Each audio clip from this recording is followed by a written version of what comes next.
Well done. GDIB, whoa. Stand up, stand up. Okay. GDIB, wow. I'm printing it tonight. My other, Sophia, new contact, thank you. And then my question is, how do you not get completely exhausted by this work?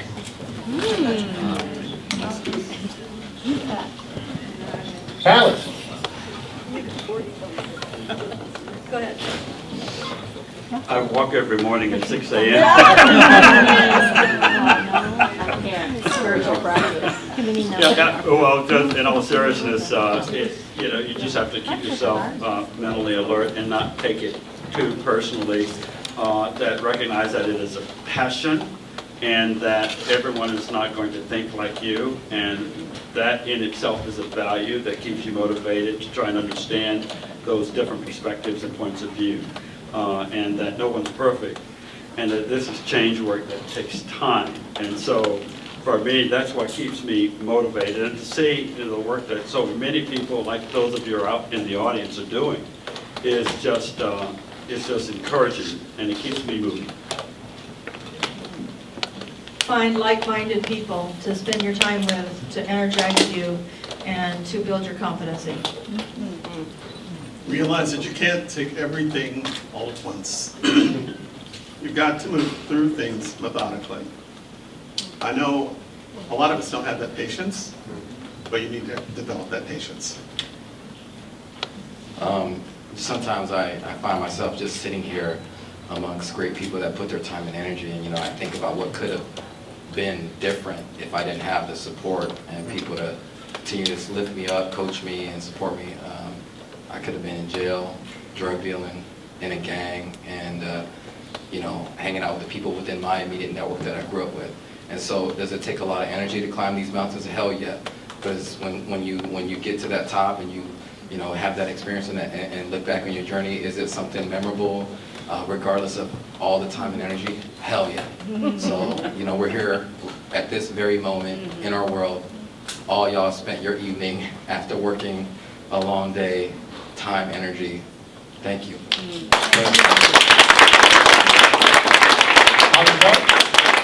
Party part, baby. Hell yeah. I'm tossing over here. And I'm gonna come with the mic too. And then you can toss it wherever you want to toss it. And I'll run with the mic. I'm a little tired because at home in Minnesota it's 2 hours later. For both of us, we traveled a long way for today. No.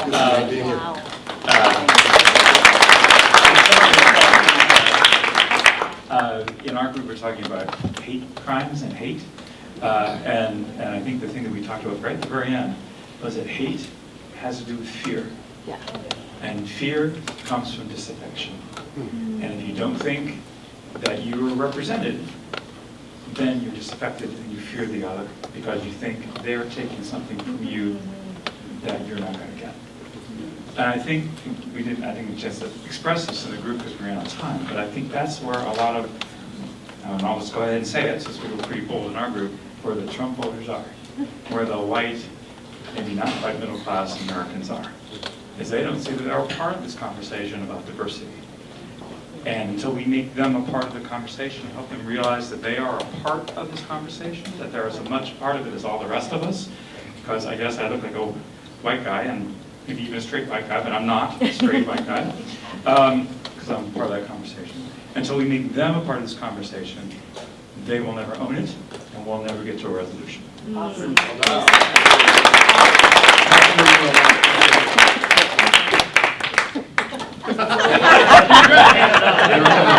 Nice try. Coming with the mic. Here we go. Hi, I'm Michelle Roberts. I got you. And I would like to know about how intersectionality works within, I haven't had a chance to look through the document, but is that something that you guys highlight and talk about? That's one of the things that I'm looking to build in the program around D&I, and I think it's pretty important. We'd love to hear your guys' thoughts. Go ahead and toss the ball so I can chase it.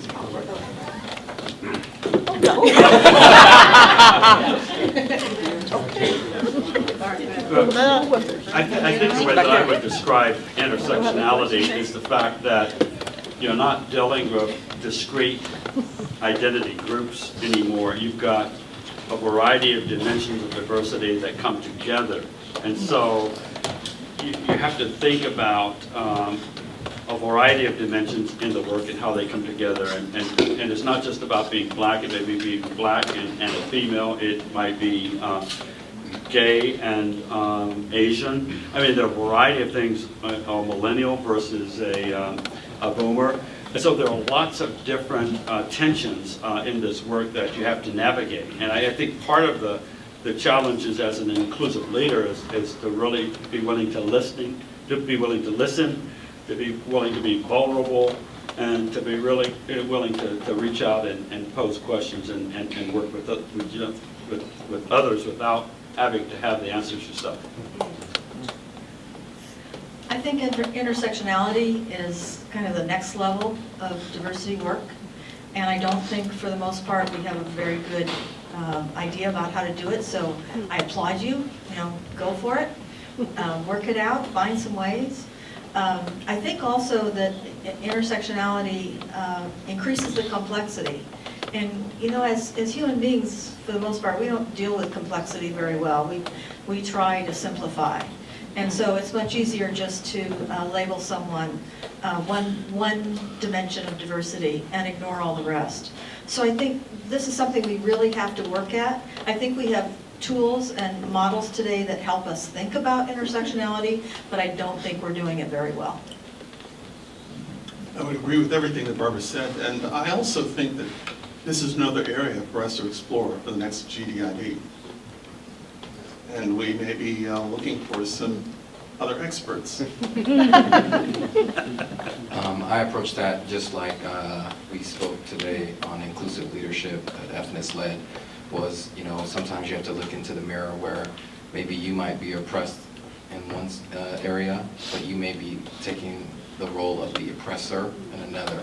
And that's how I look at intersectionality. It's like, you can be African-American woman, but be against the LGBTQ spectrum.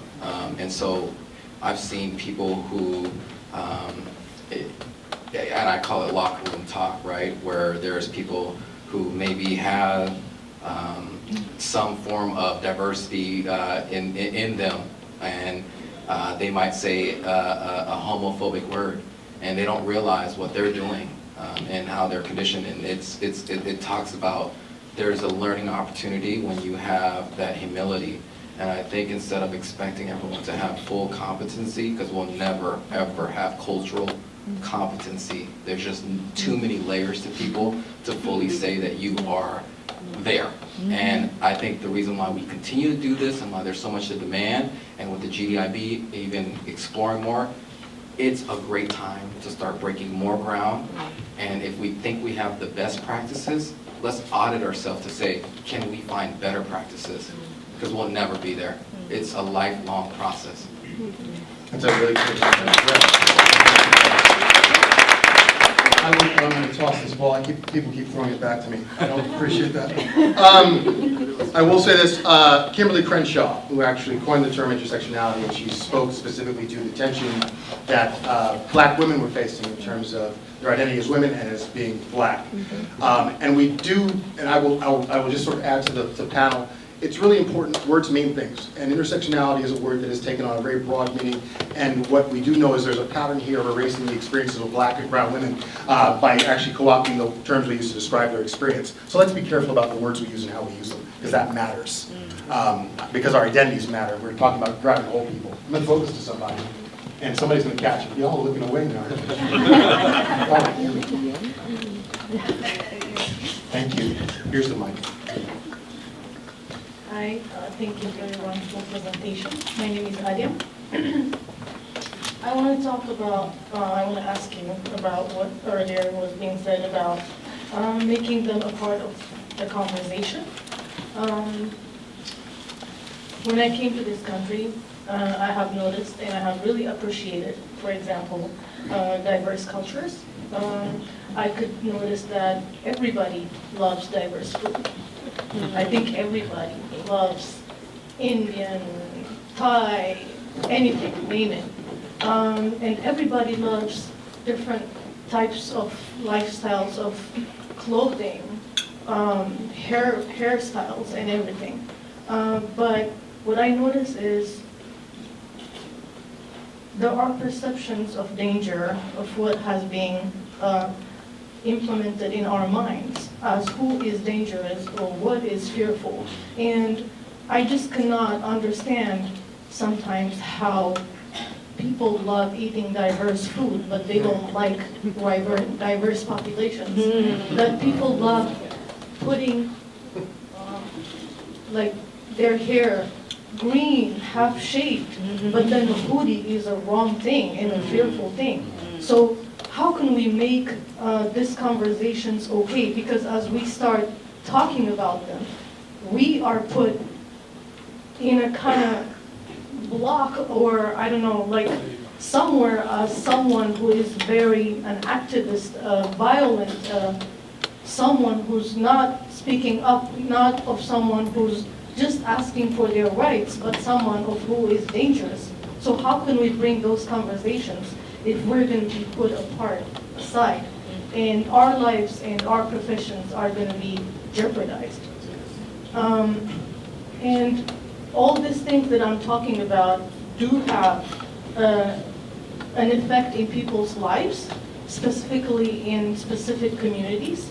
And I have lived in 3 continents, and please correct me if I'm wrong, but in those 3 continents, what I have observed, we usually talk about colored people and white people, but even within that colored people, I have noticed that black people, specifically black women, are at the bottom of the hierarchy.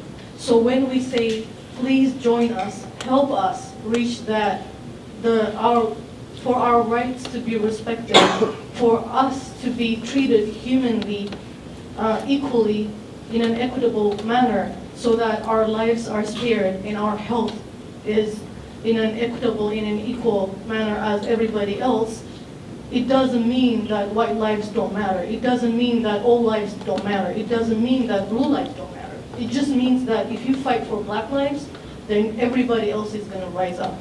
So how can we make these conversations? How can we work towards this so that everybody accepts us? Because often we work on equity and social justice, we work on things, but more than half of the population builds a block in front of you. And I don't know how we can break this. That's a good question. That's a fantastic question. For our panelists. In my humble opinion, Kurt said it best. I grew up in the housing projects, right? And so when people who don't understand people from a different background are experiencing them, I think the gentleman there from Minnesota, thank you, talked about fear. And if I haven't been exposed to, let's just say, Tupac Shakur, I love Tupac. You all should read The Rose That Grew from Concrete. But Tupac talked about how he sparks the minds of many. And the reason why is because his words can travel and reach distance. There's a gentleman named Dr. Brian Uzzi, U-Z-Z-I, when I heard him speak at Boeing, he said something that really resonated with me. He talked about shared activity. This is a shared activity. When you have a shared activity, and this is why ERGs are important, when you have a shared activity, it gives you the opportunity to expose yourself to those that are not from your immediate network. So I could be from the south side of Seattle, Martin Luther King Rainier, but if I love golf and I go golfing, golfing is the first thing that I am. I'm a golfer first in that shared activity. So there's a room and opportunity for us to talk to a white male. And although it's about sports, or when you see it's about food, and I'll work it backwards, we can have a shared activity in that instant, right now. But how you react and your behaviors and things that you kind of disrupt of your own biases, that's the part where we're still all trying to uncover and do some more research on finding that path, right? So there's a couple things that are being said here and that you asked, and thank you for asking because they're all valid. But a shared activity increases your exposure, your awareness, and your understanding to others. And the more shared activities we can have, the better.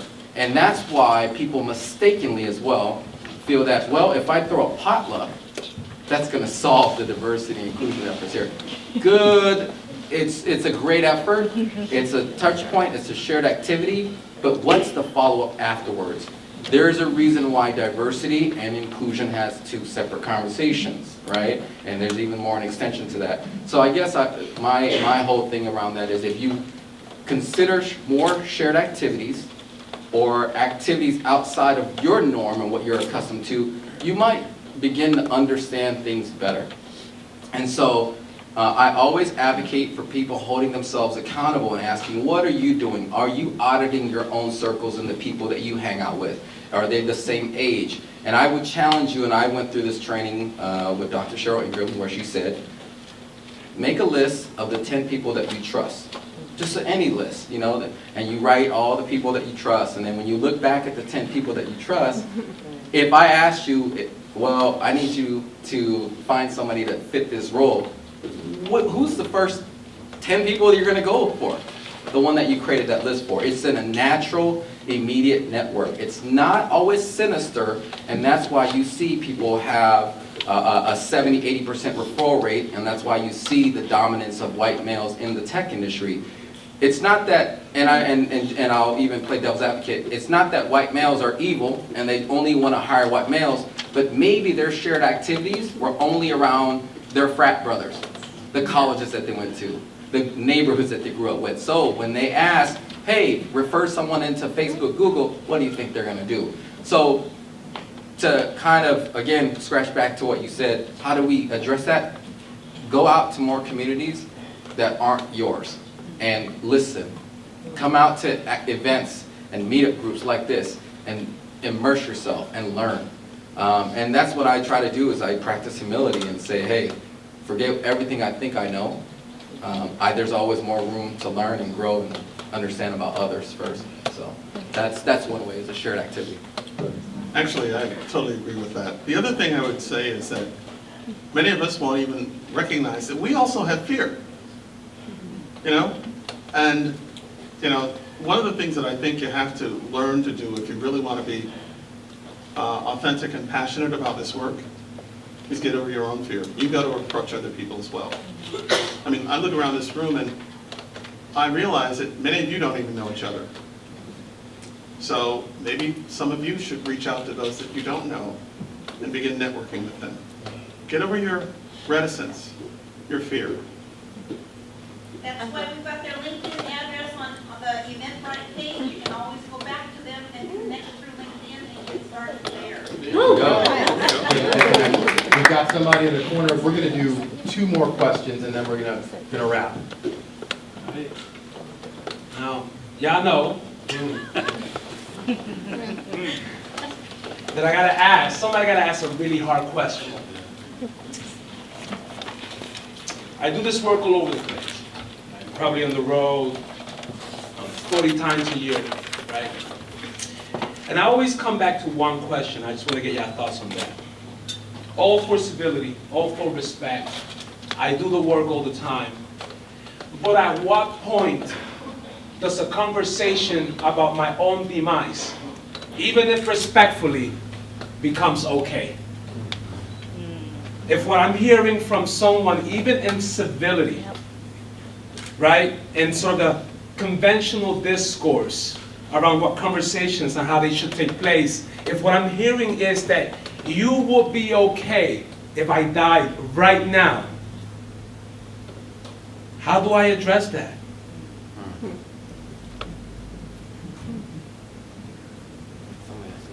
I'm sure. It's not okay with me if you die right now.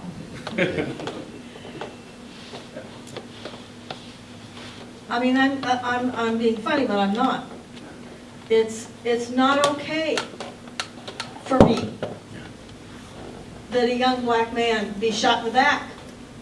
It's not okay that young black men be shot in the back, be shot in the head, be shot in the stomach, be everywhere by white policemen with impunity. It's not okay.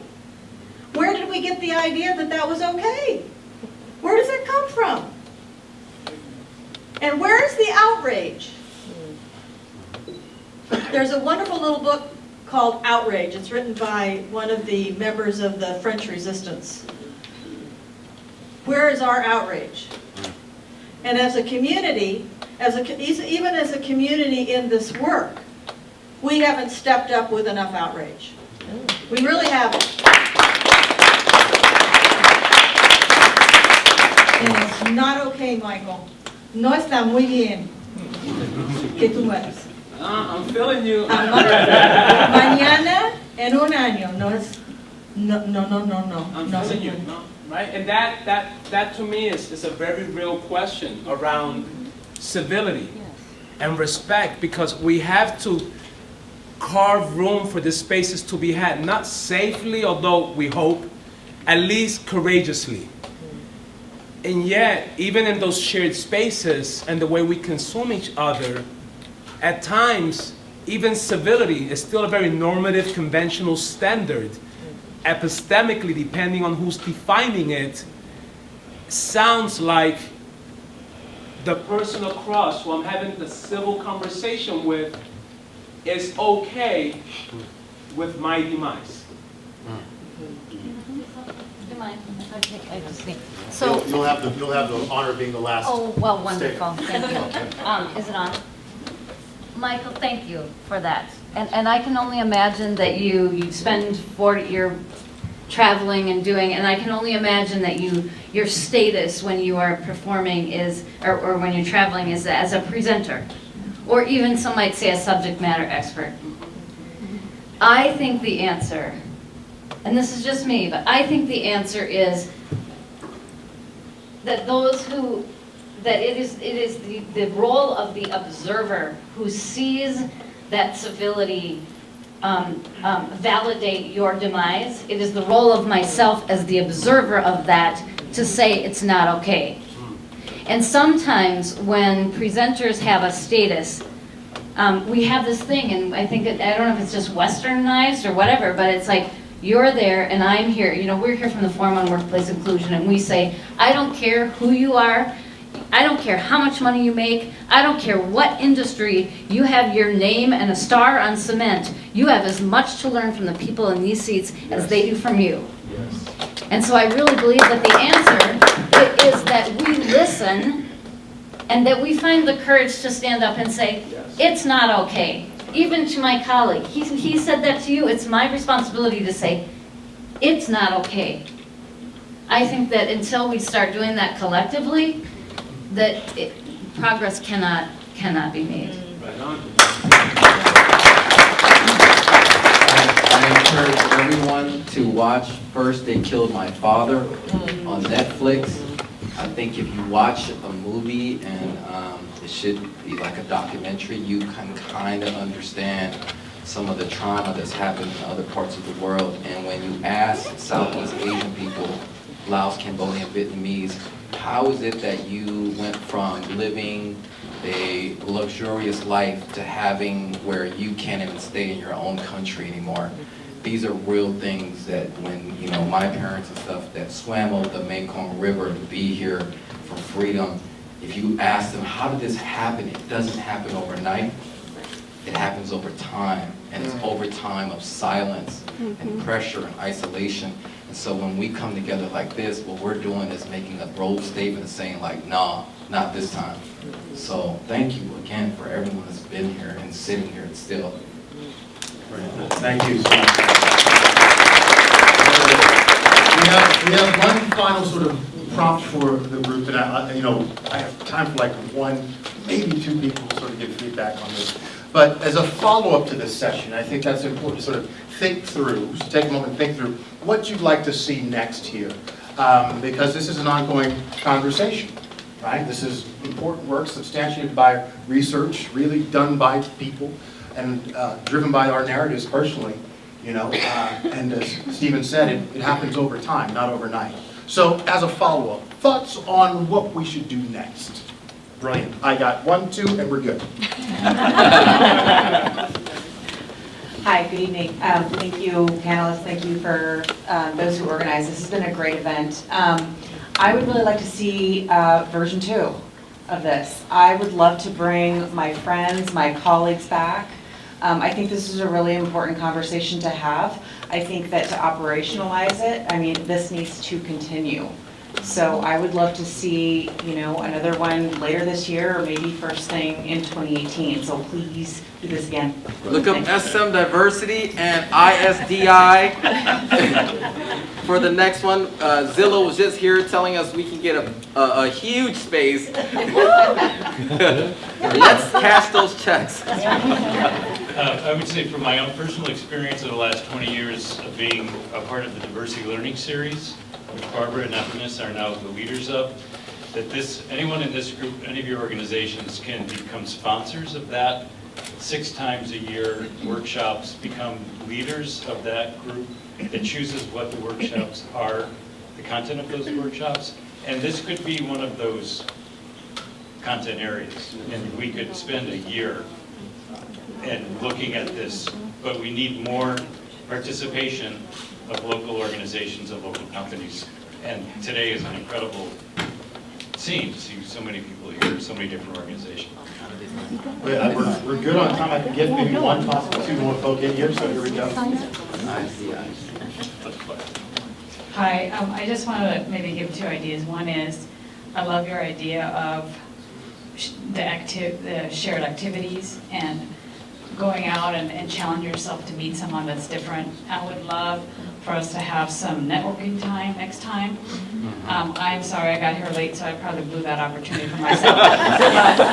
But there's so many wonderful people here, and I was just mentioning to Sophia, I love that name, that this was like a spa day to me for my soul, and I thank you for it. All your you just.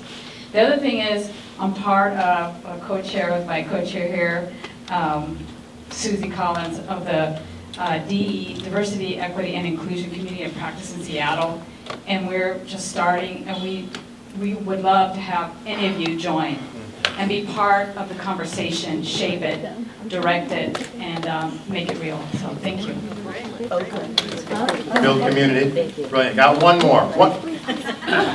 I saw. She said, please. She said, please, please, please. He's deferring. He's deferring. We're doing both. Here's what I would love to have. I've had an opportunity to get to know Stephen and been able to reach out to him. And I think that one of the things that could be really, really beneficial is for people who do this work, they hold people and listen to people, but they need a place to be able to be held. And so I really would love to be able to see something like that for folks, that they can talk about how they feel and, you know, what that struggle is like, and to get that support. People need an opportunity to be able to be held. That's really important. Thank you. I'm touched by the heartfulness of the community in the room, when you ask about like what's next, my heart is filled even just by like the pragmatic things that you're talking about, like go and share activity, that kind of. They're like, I can't tell you how touched I am in the heart by such pragmatic advice. So we're talking about operationalizing this, and that's critical. And I also am really passionately care about how do we change behaviors and get soulful buy-in and expand that so that operationalizing this becomes something that we no longer have to worry about. Brilliant. Thank you so much for your participation. Round of applause for our panelists.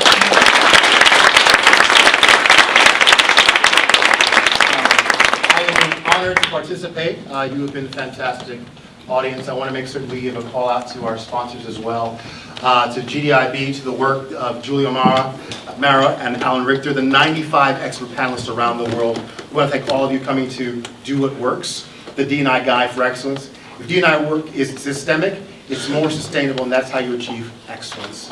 I'd also like to call out our funding sponsors, Google, Platinum Venue sponsor as well, Outreach, Zillow Group, and BECU, as well as our organizing sponsors, SM Diversity, Stephen Matley, and the Institute for Sustainable Diversity and Inclusion. All our promotional sponsors, AdaQuest, Artemis Connection, Canadian Center of Diversity and Inclusion, yes, I'm going to read them all, Co-Fellows, Diversity, Equity, and Inclusion, Community of Practice, Diversity City LLC, Diversity LLC, DiversityCentral.com, the Diversity Collegium, Eastside Race Leadership Coalition, Executive Development Institute, Figure 8 Consulting LLC, Global Peaceful Pass, Henderworks, Mr. Effenus Henderson, Housing Development Courses Consortium, HR West, Insperity, Northwest Diversity Learning Series, Reboot Seattle, the Bright Group, the Forum of Workplace Inclusion, Uniquely HR. To Code Fellows who supported the registration table, and to all our speakers, Eric Young from Google, Julie O'Mara, co-author GDIB, Barbra, Deane, Randall, Lane, our panelists, to all the respondent panels, Tracy Fuller, Marty Kostra, Michael Benitez, and Ken Wong. To all our breakout captains, thank you so much. Have a wonderful day.